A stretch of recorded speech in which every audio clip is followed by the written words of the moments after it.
The woke collapse of Netflix continues. If you've been following it, earlier this year, they reported for the first time in company history a loss of 200,000 subscribers.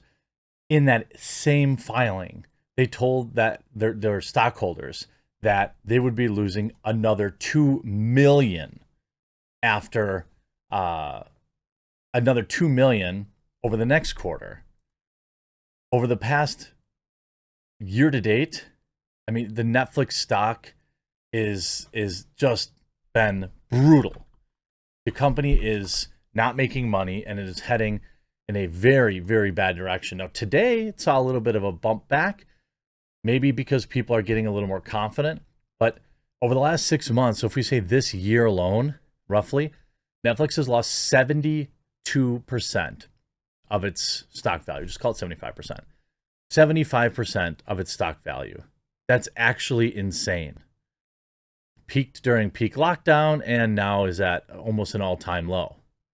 But news today of them dropping several new woke programs, as well as cutting 150 jobs here in the United States, proves that they're working hard to try and right the ship. And it seems like they're focusing on actually the right things, the things that I know this seems crazy, customers want. So what we focus on at coffeebrandcoffee.com, 5 delicious roasts. Just check out the reviews. Check out the reviews. If you're not a coffee drinker, we have 3 hot cocos. We also just added brand new cold brew coffee bags, perfect for summer. We have a decaf. We have merch. Save 5% with promo code The Quartering, or 10% off with auto refill. And support the channel. Netflix lays off 150 employees as the streaming service contends with huge subscriber losses. Netflix is laying off 150 employees across the country. CNBC confirmed Tuesday. They have 11,000 staffers, so it's not massive, but it's pretty huge. 150 people, and it's not even the end of it. And more is coming.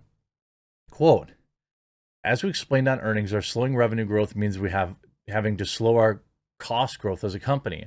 Representative from the company told CNBC. So sadly, we are letting 150 employees go today, mostly US based. These changes are primarily driven by business needs rather than individual performance, which makes them especially tough, as none of us wanted to say goodbye to such great colleagues. We're working hard to support them through this very difficult transition. Now, if you remember last week, Meghan Markle, the do-nothing Meghan Markle, had some woke, like, coming-of-age cartoon canceled by Netflix.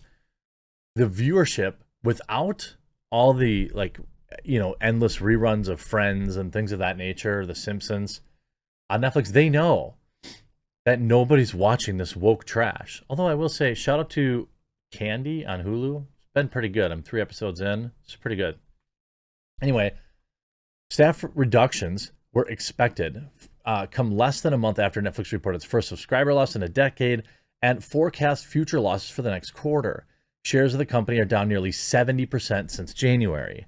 During the company's earnings call last month, CEO Reed Hastings said the company is exploring lower-priced ad-supported tiers to bring in new subscribers after years of resisting advertising on the platform. I don't think that's going to work. They're also working to crack down on rampant password sharing, noting that in addition to its 222 million paying households, there are more than 100 million additional households through sharing. That's actually shockingly large. That's 1 in 2 people that are using the service on average are sharing their password with at least one other person. There's some people that are sharing it with 10, obviously, and people who are sharing it with nobody, but that's insane. I get why they want to crack down on that, but the question is, how do you do that without pissing off the people who have been doing it for years and you said you were fine with it? You didn't seem to have a problem with it. This on top of new cancellations. Netflix scraps animated projects included Ava DuVernay. She's like a SJW director. I think she's doing the Captain Marvel 2 movie, I think, or she was on the first one. Wings of Fire and Anti-Racist Baby. Ha! Gotcha. Netflix has pulled the plug on several animated projects, including Wings of Fire from executive producer Ava DuVernay, don't care, and Anti-Racist Baby, a series aimed at preschoolers with kind regards from kindergarten, a film tailored to youngsters. The streaming service also scrapped Stamped, Racism, Anti-Racism, and You, a documentary intended to serve as a companion piece from Stamped from the Beginning, which was a hybrid documentary, scripted fears that delves into race in the United States. All these are woke. This is like a woke programming purge. None of these are like, oh, it's Schmizzle Schmazzle, a new sci-fi show about mining Schmizzle Schmazzle on planet Zorkbod. You know, like, no, these are very, very clearly woke trash that they're canceling. Sources at Netflix stressed the decisions not to move forward with these projects were creative rather than cost related. Well, no, it wasn't. I'm sure it was it wasn't necessarily cost related, but it was revenue related. These shows weren't going to bring in any new subscribers. Meaning they would have taken place regardless of the company's slower revenue growth.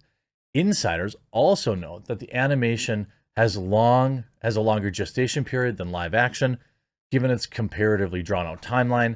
It's less unusual for movies or television shows to go back into development or part ways entirely with creative decisions.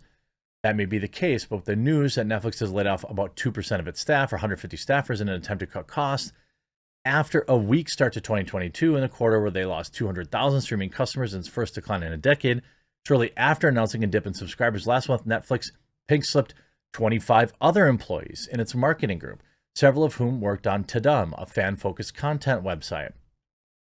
Netflix announced in April 2021 that Wings of Fire, based on Tui T. Sutherland's children's books, would be adapted into an animated 10-episode series. DuVernay was set to executive produce a show, a fantasy series about dragon tribes battling generations-long battle over lost treasure. Okay, well, that doesn't necessarily seem woke, but she is woke, so I don't know. A film version of With Kind Regards from Kindergarten, a darker children's book about two friends who drift as one of them loses his imagination. Okay. Oh, look at this. Anti-Racist Baby by Ibram Kendi. This is actually hilarious. All these people that were just getting like woke trash shows by saying like, well, we're not racist. So like, you know, yeah, here's a show. You can have a show and everyone else can have a show. All these people, like, all their shows are getting canceled. It's almost like people don't actually want it or want to watch it. Isn't that strange? Sure seems strange to me. Since Netflix is still investing heavily in animation with Jurassic Park, Kung Fu Panda, and My Dad the Bounty Hunter, and Gabby's Dollhouse. None of those seem to sound like White People Bad documentary.